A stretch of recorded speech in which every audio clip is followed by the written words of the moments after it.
Македонско радио. Радио Скопје. Актуелно. Почитувани слушатели, за најавената тема во Актуелно. Во наредниот период се очекува 29 земји членки на НАТО во Брисел да го потпишат протоколот за пристапување на Македонија во Алијансата. Во јуни пак Македонија очекува конечно по 14 години чекање да добие датум од Европската Унија за започнување на предпристапните преговори за членство во Унијата. И ајде вака сега, ако за членувањето во НАТО може да се очекува да се случи во 2020 година, за членството во Унијата ќе биде потребен подолг период. Како би се одвивало позитивното сценарио за Македонија и каков процес треба да се изводи, гостин во студиово е господја Ана Крстиновска, програмски менеджер за програмата за Европската Унија при Центарот за истражување и креирање политики. Добро дојдовте, Крстиновска. Еве, јас дадов така еден мал вовед. Од вас очекувам да ми кажете, да одговорите на првото прашање. Еве, направивме уставни промени, го сменивме името, потпишан е договорот од страна на грците. Какви се очекувањата во јуни Македонија од Европската Унија да добие датум за преговори? Добро вечер, ви благодарам за поканата. Јас би рекла дека очекувањата се реални и добивањето на датум за преговори во јуни би било нешто што го очекуваме долги години наназад и нешто што реално сме го заслужиле. Република Македонија, имајќи ги предвид сите формални критериуми, е подготвена за преговори за членство, дури можеби многу повеќе подготвена од некои други земји кои во моментот кога ги започна преговорите. Со ратификацијата на Преспанскиот договор од двете страни, формално еден од оние дополнителни услови што беше поставен за Република Македонија се исполни. Тоа беше поставен услов меѓу другото и на минатогодишниот совет на министри и Европскиот совет на Европската во рамки на Европската Унија. Меѓутоа останува другиот услов, оној на кој што Франција, Холандија, Данска и некои други земји членки кај кои што проширувањето не е приоритет, посебно го истакнува и инсистира, а тоа е да си ги завршиме домашните задачи, односно да работиме на исполнување на сите оние итни приоритети, итни реформски приоритети, кои што ни беа дадени од страна на Европската Унија. Пред неколку месеци висока владина делегација предводена од Бујар Османи, кој го раководи овој процес, заменикот Бојан Маричич, отидоа во Брисел за да направат почетен скрининг на процесот за пристапување и можеме да прочитаме дека уште многу делегации, бројни делегации, значи делегација која треба да наполни можеби пола авион, ќе треба да се упатуваат во Брисел за отварање на поглавијата и сето тоа, значи иска процес. Моето прашање би било, со оглед дека председателот на актуелната Европска комисија Јункер рече дека до 2025 Унијата нема намера да направи проширување. Знаеме дека во мај ќе има избори, избори за парламентарното собрание, што значи ќе имаме и нова Европска комисија со нов председател и други органи така натаму. Според вас, кога реално би можела Македонија да очекува да стане полноправна членка на Европската Унија, не земајќи ги многуте стапици, отстапки што понатаму, реформи што понатаму треба да се направат, или генерално ако можеме да го поделиме процесот во два дела, преговорите, отварање поглавје по поглавје и процесот на ратификација на тоа. Значи, кога би завршил овој едниот процес и овој вториот и конечно кога Македонија може да добие, да стане полноправна членка на Унијата? Па, најпрво би споменала дека она што во моментов го прави Македонија, според официјалната реторика на Европската Унија, не е скрининг, тоа се технички состаноци за објаснување на законодавството на ЕУ, што значи дека представници на нашите институции одат во Брисел, меѓутоа не разговараат за нашето законодавство, туку слушаат кои се обврските што ние треба да ги исполниме заедно со Албанија, за да можеме да ги отпочнеме и понатаму да напредуваме во рамките на тие пристапни преговори. Несомнено, делегациите што одат за Брисел ќе бидат големи, многу бројни. Меѓутоа, уште повеќе ќе биде бројот, поголем ќе биде бројот на луѓето кои што ќе работат на самиот процес во Република Македонија.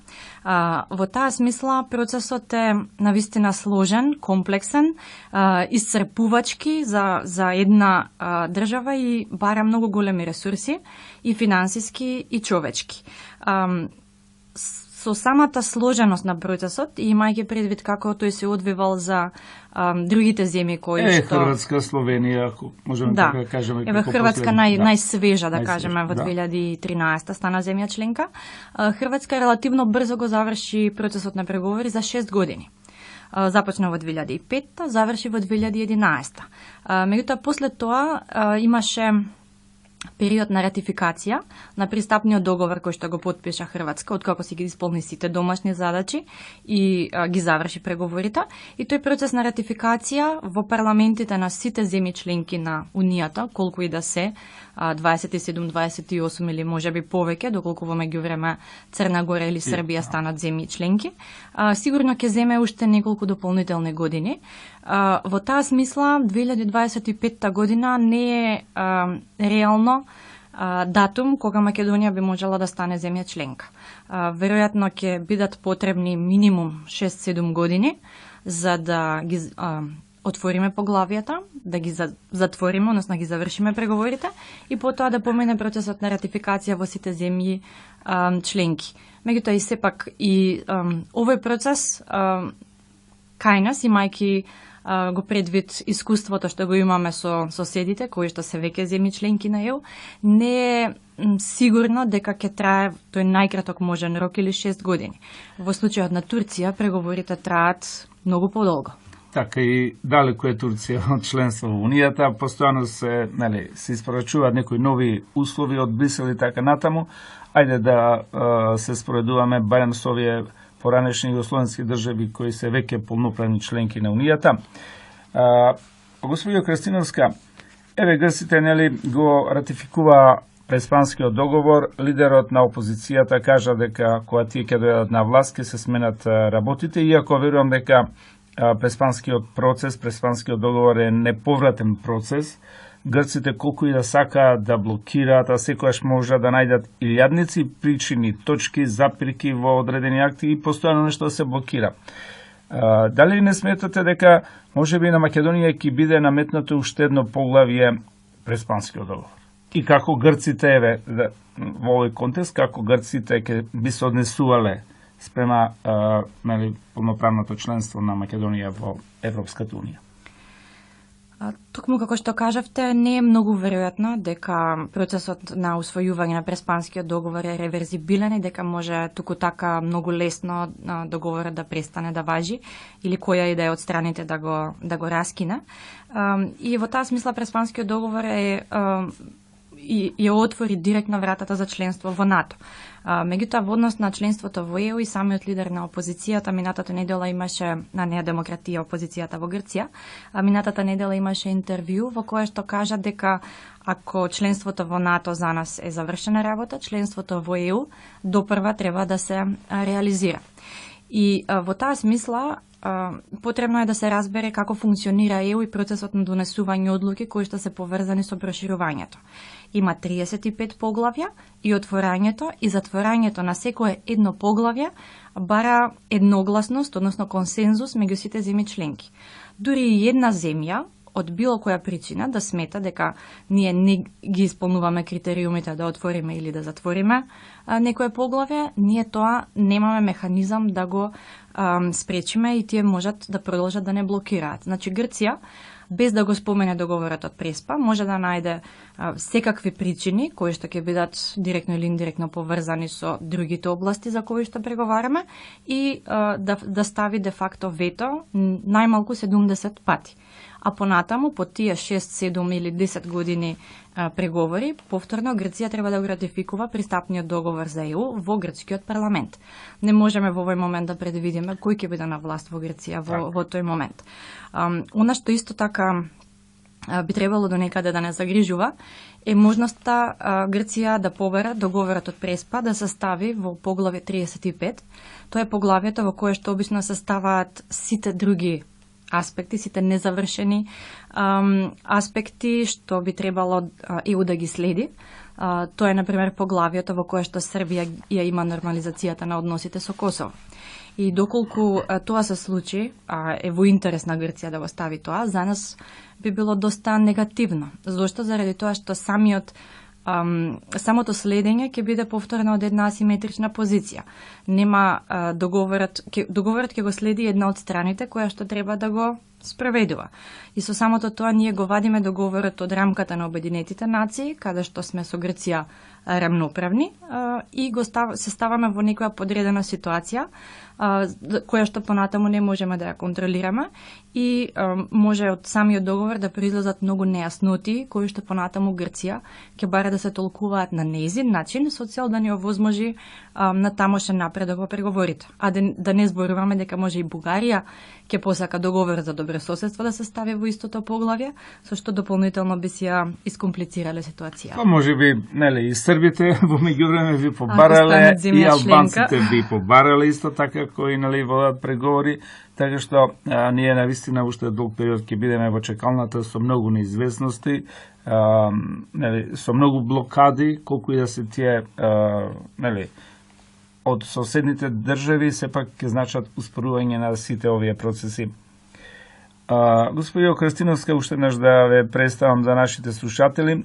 Почитувани слушатели, гостин во нашето студио е Ана Крстиновска, програмски менаџер за програмата за Европската Унија при Центарот за истражување и креирање политики. Господио Крстиновска, во рамките на секретаријатот за ЕУ е отворен јавен конкурс каде што сите оние што се чувствуваат повикани експерти за одредени области може да се пријават и да се вклучат во овој процес, бидејќи ниту владата, ниту секретаријатот, ниту вие од невладиниот сектор можете да иструкате работата, бидејќи сепак пристапувањето и отворањето на цел тој процес бара многу големи ресурси. Ајде за финансиските не зборуваме, никој не знае тоа колку ќе чини. Меѓутоа, за она што представува овој друг дел, можете ли за нашите слушатели накратко да објасниме што би опфаќале овие пристапни преговори на почетокот? Самиот процес на пристапување е многу поголем и многу по сложена задача од тоа што една влада, една политичка партија или кој да е сегмент од општеството може да го заврши сам. Неопходен е многу широк општествен консензус во рамките на спроведувањето на преговорите и преговорите мора да се засноваат, мора да се водат од страна на луѓе кои што имаат докажан квалитет во областите за кои што ќе преговараат. За жал во моментов во администрацијата го немаме потребниот капацитет и веројатно водејќи се од таа причина секретаријатот распиша конкурс за надворешни експерти кои што би се вклучиле во процесот на преговори. Треба да се има предвид фактот дека луѓето кои што би требало да работат на пристапните преговори се таа експертска елита која што освен својата област на делување познава совршено како функционира и Европската Унија и македонската администрација, правен, економски систем и која што се разбира зборува на многу високо ниво англиски јазик, затоа што веројатно главниот дел од преговорите за нас ќе бидат на англиски, иако ќе има можност за превод и за толкување. И тие луѓе најчесто не се невработени и не чекаат некој да дојде од дома и да ги вработи. Така што ќе треба на тие луѓе да им се обезбеди некаква сериозна мотивација, да се убедат дека работат за некоја благородна мисија, за својата земја, за да се вклучат во самите тие процеси. Паралелно со тоа мора да се работи на јакнење на капацитетите на администрацијата и посебно почитување и внимавање на принципот на компетентност, искуство, соодветно образование и така натаму, затоа што самиот процес на преговори всушност не представува награда за вработените во администрацијата, туку представува одговорност. И не секој од нашава администрација во моментов може да се носи со таа одговорност. Потребно е да се создаде, да се негува таа елита која што ќе може да го понесе товарот на пристапните преговори. Еве, вие бевте порано вработена, нели, Крстиновска во секретаријатот за, нели, европски интеграции, па можеби најдобро ја чувствувате тежината на цел овој процес. Да, токму така, затоа можам и од прва рака да кажувам. Реално нашата администрација има многу квалитетни луѓе кои што треба да се искористат, меѓутоа веројатно во однос на квантитет го немаме тој број на квалитетни луѓе и ќе мора дополнително да ги создадеме, а такви експерти не се создаваат преку ноќ. Тоа е процес кој што зема барем неколку години и не можеме да очекуваме некој што денес ќе се вработи во администрацијата без никакво претходно искуство во однос на Европската Унија, утре да може да се вклучи во пристапните преговори за членство. Пред да ги отвориме и останатите тематски прашања, нели подпредседателот на владата задлужен за евроинтеграциите Бујар Османи беше во Романија. Романија нели е претседавач во наредните 6 месеци со Европската Унија. Што можеме да очекуваме од романците? Знаеме дека имаме добри билатерални политички односи и економски можеби, меѓутоа сепак постојано не бодрат сите, меѓутоа не е тоа што би може да го очекуваме кога би била пример претседавач една Хрватска, една Словенија и така натаму. Романија има секако интерес земјите од Балканот, вклучително и Македонија, да бидат стабилни и да бидат на сигурен пат кон Европската Унија. Меѓутоа, ако ги прочитате внимателно приоритетите на романското председателство, таму никаде не се споменува зборот проширување. Се споменува зајакнување на Европската Унија како глобален актор и во таа смисла на некој начин поголем и поблизок ангажман на Европската Унија со земјите од Балканот. Меѓутоа, самиот термин проширување никаде не се споменува. Освен тоа, сметам дека романското председателство, колку и да има добра волја да се залага за Западниот Балкан, сепак е овременето од Брекзит, сето што се случува во контекст на излазот на Велика Британија од Унијата, изборите кои што ќе се случат во мај и веројатно сето тоа ќе биде дополнителен отежнителен фактор да се задржи вниманието и на романското председателство и на Европската Унија на Западен Балкан и секако ние да добиеме датум за преговори за членство во јуни. И токму во овој контекст, нели, она што се случува на домашната политичка сцена во Македонија, еве опозицијата бара паралелно со редовните председателски избори да има и воредни парламентарни избори. Постојано слушаме за одредени, нели, стручни мислења и така натаму, политички изјави. Доколку би се одржале и воредни парламентарни избори, значи на 5 мај, бејќи нели тие се во еден круг, што би значило тоа за успорувањето на сите овие процеси на Македонија кон Европската Унија? И во контекст, нели, она што го кажавме, дека во мај се одржуваат избори во земјите членки, нели, на Унијата за нови парламентарни избори во Европскиот парламент и се разбира нови структури понатаму. Според мене тоа би било дополнително дефокусирање од процесот на пристапување кон Европската Унија, затоа што целата енергија на политичките лидери кои што би требало, нели, да ги придвижуваат институциите во тој реформски процес ќе биде насочена кон избори и нема ништо од она што ни е останато како домашна задача да го завршиме и да го испорачаме. Многу е полесно кога знаеме дека ние сме направиле се што било во наша моќ, а дека заради причини кои што се поврзани со внатрешните проблеми на Унијата, не сме добиле датум за преговори, а секако одговорноста на владата, доколку не добиеме датум за преговори затоа што владата не ги спровела до крај реформите што требало за овој период, ќе биде многу поголема. Да, и тоа е факт, иако владата максимално работи на надворешно политичките прашања, меѓутоа далеко од она што представува владење на правото, реформа во правосудниот систем и така натаму, во економијата сме далеко од остварување на тие реформски процеси што од нас се барат. И велите, Крстиновска, дека би било изгубен долг период доколку се одржат и воредни парламентарни избори, можеби и нема да добиеме во јуни датум за почеток на преговори. Па, веројатно, тогаш ќе има Европската Унија дополнително оправдување зошто не добиваме датум за преговори. Нема да биде поради вина на некоја земја членка, туку ќе биде поради наша собствена вина. Значи, би им дале дополнителен изговор да не ни дадат датум за преговори во јуни. И во тој случај, можно е на некој Европски самит на есен, или многу ноемврискиот, така? Помалку веројатно да биде тоа октомври, можеби евентуално во декември, Европската Унија ќе се наврати на нашето прашање, што значи дека ние оваа година би ја изгубиле.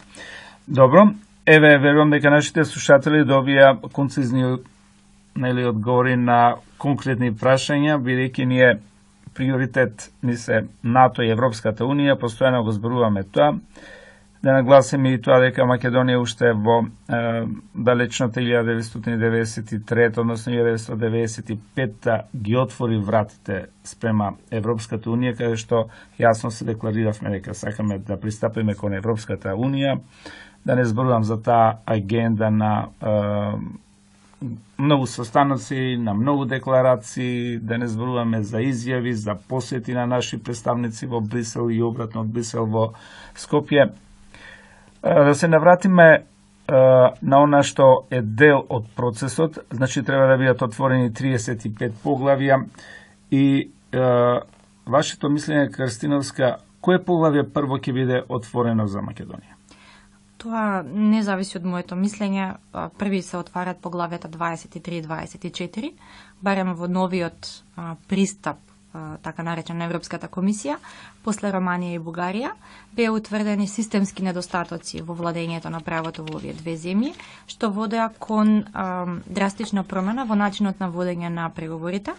Со тоа за Хрватска, за Црна Гора, за Србија и наваму приоритет се става на аспектите поврзани со владење на правото и со доброто економско управување.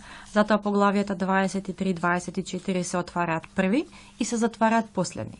И во кој да е момент Европската Унија може да покрене прашања што ние навидум сме ги затвориле веќе во рамките на овие две поглавја, меѓутоа да посочи дека тие прашања се уште не се адресирани на задоволително ниво и до крајот на преговорите ние ќе треба да покажуваме и докажуваме дека ги исполнуваме сите критериуми во поглавје 23 човекови права и правосудство и поглавје 24 внатрешни работи.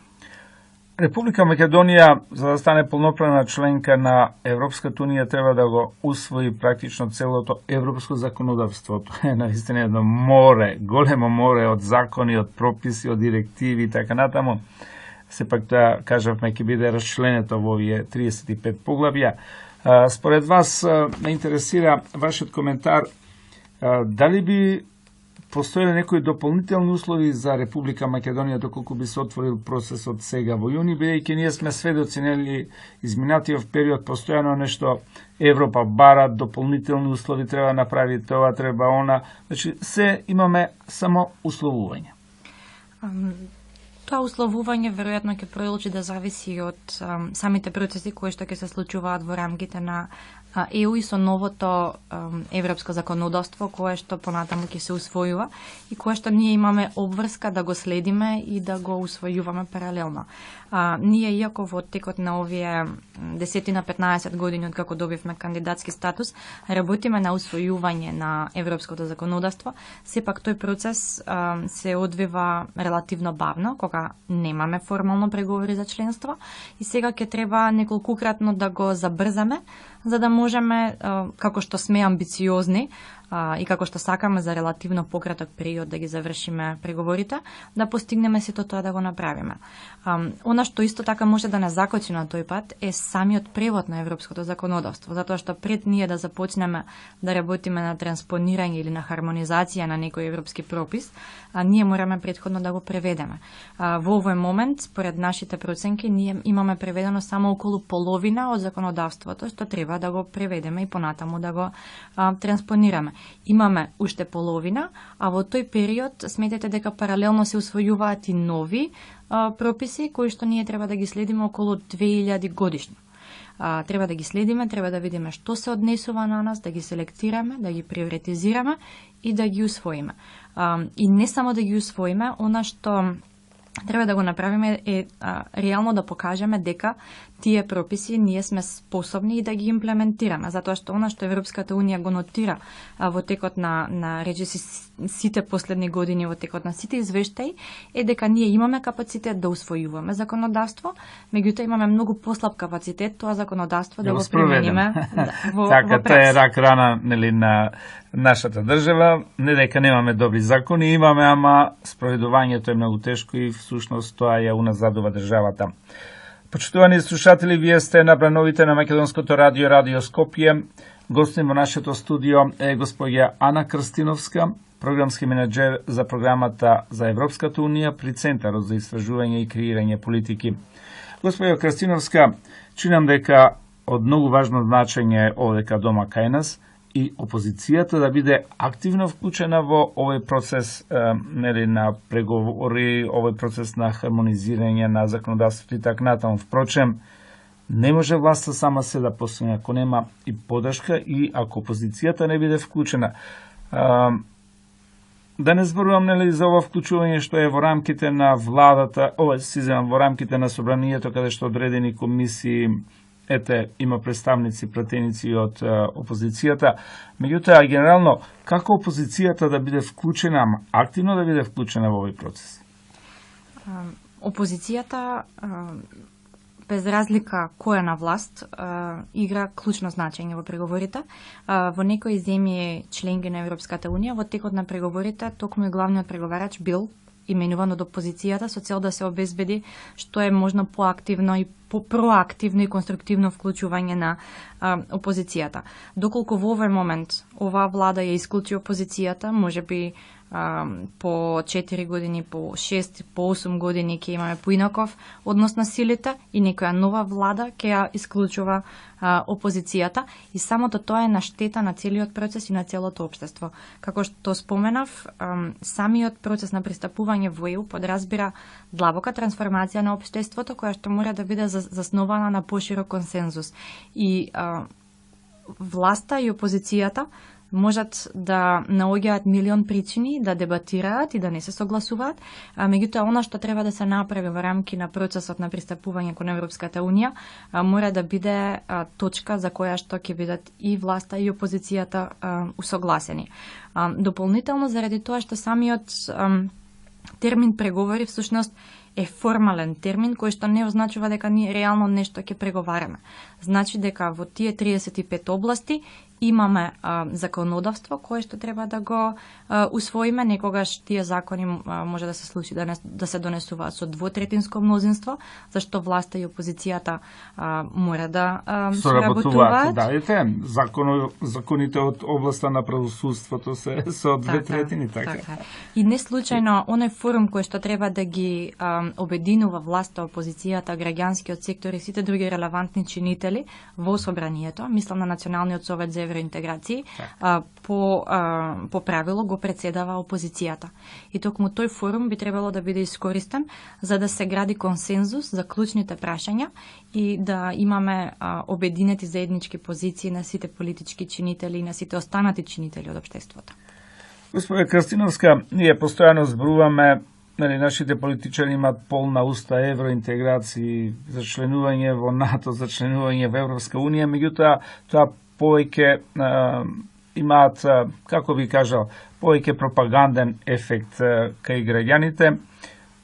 Велиме дека сите нашето место на Република Македонија е во Европската Унија, впрочем ние сме дел од европските народи. Факт е дека граѓаните многу малку знаат за Европската Унија. Впрочем, и властите до се не направиле некоја поширока кампања да објаснат што се предностите, што е она што ние треба да го исполниме од она што значи европска директива, она што значи европски начин на живење, европско законодавство. Граѓаните многу малку знаат што е Европската Унија, како функционира и какви би биле врските на Македонија спрема Унијата. Сосема сте во право, веројатно и самиот начин да граѓаните да немаат реално многу точни информации за Европската Унија е некој вид на политичка стратегија на политичари без разлика од која и да е политичка партија, да. кои што ги ја користат Европската Унија за собствени цели и во тој контекст како што им одговара пласираат дезинформации. Еве неколку примери. Некогаш се споменува дека со членството во ЕУ ние ќе имаме многу подобар здравствен систем или дека ќе имаме многу подобар квалитет на образованието. Тоа е апсолутно мит, затоа што Европската Унија нема реално никаква надлежност во однос на здравствениот систем, социјалниот систем или образовниот систем на земјите членки. Има најдобри практики, има некои принципи кои што треба да се усвојат, меѓутоа секоја земја сама се регулира секоја од овие области како ќе биде организирана. Од друга страна пак, Европската Унија ќе има реално влијание врз безбедноста на храната, врз заштитата на потрошувачите, врз заедничкиот пазар, односно можностите за македонските граѓани и компании како дел од заедничкиот пазар. Меѓутоа, многу малку се работи на подигнување на свеста за овие придобивки и се некако тие дневно политички теми кои што се поврзуваат со ЕУ со цел да се добијат политички поени. Затоа сметам дека би требало пред се секретаријатот за европски прашања како централна институција во однос на координацијата на целиот пристапен процес да заземе проактивен став и да настапи со информативни кампањи директно за граѓаните, за бизнес заедницата и за останатите чинители во општеството за тоа што е реално Европската Унија, што не е Европската Унија, за да немаме создавање на некои лажни очекувања кои што всушност ќе го подкопаат кредибилитетот на Европската Унија откако ќе станеме земја членка. Граѓаните очекувале едно, не го добиле тоа што го очекувале, а не знаеле дека треба да очекуваат некои други позитивни придобивки. Еве, ако можеме да се поикаме на искуството од нашите соседи, од бугарите, нели тие одскоро се членка на Европската Унија, одскоро се нели членки на НАТО алијансата. Факт е дека таму е подобрен животниот стандард, меѓутоа тоа не значи дека тие отидат толку многу далеку напред, ете исто и романците. Така што и некако и македонскиот граѓанин така размислува. Па што ако станеме членка на Европската Унија, па нема одеднаш да ни се зголеми животниот стандард и платите, впрочем, во Бугарија не се драстично зголемени платите и не е драстично зголемен стандардот на граѓаните. Од тука се појавува онај песимизам. Во ред, државните институции ќе отуркат тој процес, но далеко дека Европската Унија ќе ни го подигне стандардот и воопшто ќе ни ја подигне економската моќ. Имајќи во предвид дека, ако можеме така да кажеме, негативни аспекти од овој процес на пристапување кон Европската Унија, пак велам, која би правиле одредени споредби со нашето соседство, колку и тие да се новинарски и аматерски. Факт е дека европскиот пазар, Европа за луѓето, за државите не представуваат веќе, нема повеќе граници. Нашите соседи, се она што беше квалитетно и добро, отиде во Германија, во Франција, во Велика Британија и така натаму. Значи, постојано бугарите сега се соочуваат со немање на стручен и квалитетен кадар. Поготово за една Македонија, за едно мултиетничко општество, тоа би подразбирало уште поголем одлив на населението, меѓутоа зборувам на оние млади луѓе кои треба да го понесат товарот во сопствената држава, а не стокмени, образовани и така натаму, па да работат за интересите на големите сили. Како вие гледате на овој процес во споредба со она што се случува кај нашите соседи, бугарите, романците, хрватите и така натаму? Мислам дека тој одлив на кадар, независно дали ние ќе станеме земја членка на ЕУ или нема да станеме, ќе продолжи да се случува, за жал, затоа што едноставно во моментов луѓето си бараат подобар живот, каде и да е, и не бираат средства како ќе го постигнат тоа. Ако не заминуваат со македонски пасош, откако ќе станеме земја членка на ЕУ, и во овој момент заминуваат со бугарски пасош или на некои алтернативни начини. Ние во ноември представивме едно истражување кое што имаше за цел да ја согледа поврзаноста меѓу процесот на европска интеграција, младинската мобилност и одливот на млад кадар. За нас фрапантен и загрижувачки беше податокот дека 76,7% од младите на возраст меѓу 15 и 29 години размислуваат да се заминат од државата. И тоа беше главно поради тоа што не се чувствуваат корисни и продуктивни граѓани во државата.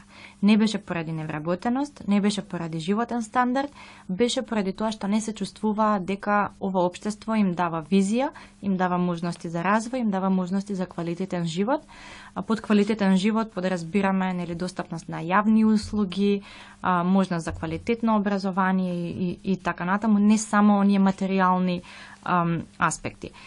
Така што, независно од процесот на членство во ЕУ, ние како држава, односно институциите на нашата држава имаат обврска да работат на дизајнирање на стратегија која што пред се на младите луѓе ќе им го понуди она што го очекуваат, ќе им ја понуди таа визија која што им треба за да останат во државата.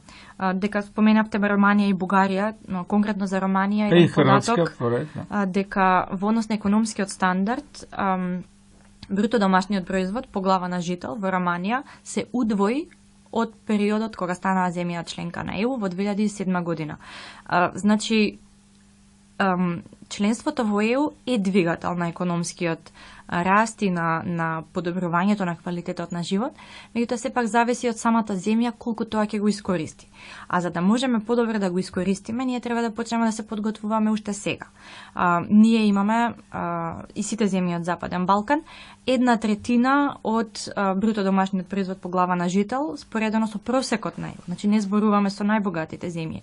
И ние не можеме да очекуваме дека преку ноќ ќе станеме Луксембург или Данска или некоја од земјите со тие економски параметри, меѓутоа треба да ја подготвиме нашата економија да може максимално да ги искористи придобивките од членство, придобивките од заедничкиот пазар. А во моментов, барем според оценките, ние сме само умерено подготвени да се справиме со притисоците што ќе се појават кога Македонија ќе стане дел од заедничкиот пазар на ЕУ, кога сите европски компании ќе ги прошируваат нивните операции во Македонија и ќе им станат на некој начин конкуренти на нашите компании тука. Токму поради тоа треба активно да работиме процесот на пристапување во ЕУ и годините веднаш по пристапувањето да бидат за нас чекор напред, а да не предизвикаат некој поголем шок на пазарот и намалување на квалитетот на живот на граѓаните. Така, за односите на Македонија и Европската Унија, за бенефитите од нашето идно за членување во Унијата можеме долго да зборуваме, тоа е неисцрпна тема. Со оглед дека нашето време изминува, мене ми останува да ви се заблагодарам. Почитувани слушатели, гостин во нашето студио е Ана Крстиновска, програмски менаџер за програмата за Европската Унија при Центарот за истражување и креирање политики. Верувам дека ќе имаме и понатаму прилика, повод, пак да ве поканеме, да дебатираме, па и со други соговорници, бидејќи ова е процес кој ќе следи. Се надевам и јас.